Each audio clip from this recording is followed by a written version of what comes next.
My quilt group has a challenge this quarter, and it's to rework an existing piece of art or to take an existing piece of art and make something new out of it. So I'm taking a drawing I've done of the British pop artist Pauline Boty, and I'm turning that into a quilt. So follow these simple steps and we'll go through the journey together. Firstly, I scanned my ink painting that I made of the artist Pauline Boty. Now, this only works with LaserJet printers, so I'm sorry, if you've got a bubble jet printer, you might have to go to your local copy shop to actually get a print made for you. And the most effective setting for scanning these images is black and white. It gives you the highest contrast. You can get away with doing grayscale, but you will need to tweak it so that your brightness and contrast is very high. And again, it ends up looking quite similar to a black and white scan. So I've got the scan, I'm transferring it to my gel plate, and I'm using a black fabric paint, which I found it's cheap but really reliable. So I'm using that, and then I'm putting my photocopy face side down and then very gently rubbing over. You want all of the paper to be in contact with the plate, so just try and do it smoothly with your hands. If you rub too hard, you'll actually run the risk of taking all of the paint off rather than leaving it on the plate. If you haven't subscribed already, please do. It's free and it will help the channel. Thank you.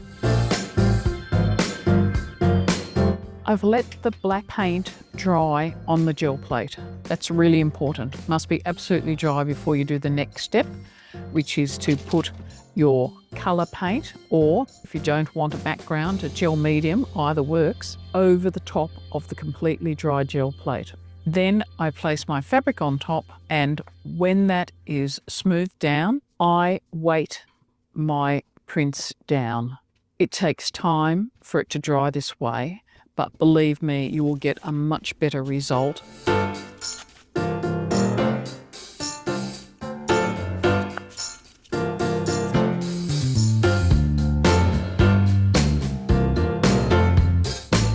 Of course, the important thing is actually to take all of these pieces of fabric that I've used and turn them into a quilt. I'm deliberately choosing bright colours to print with for this particular work.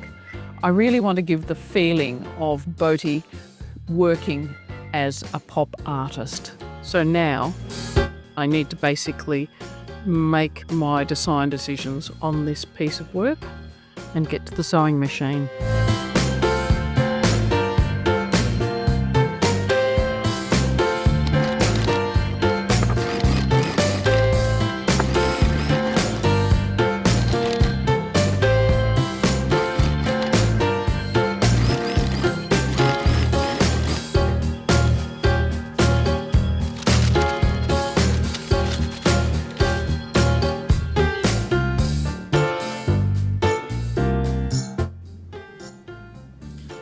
This isn't the easiest thing to stitch through.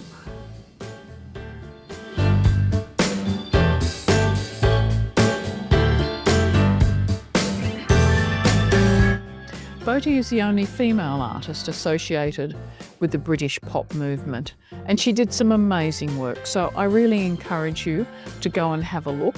I love particularly her portraits of Marilyn Monroe. And here's the finished quilt. I'm really happy with the way it turned out. Thanks for joining me. I appreciate you spending your time with me here today. I'll catch you later. Bye.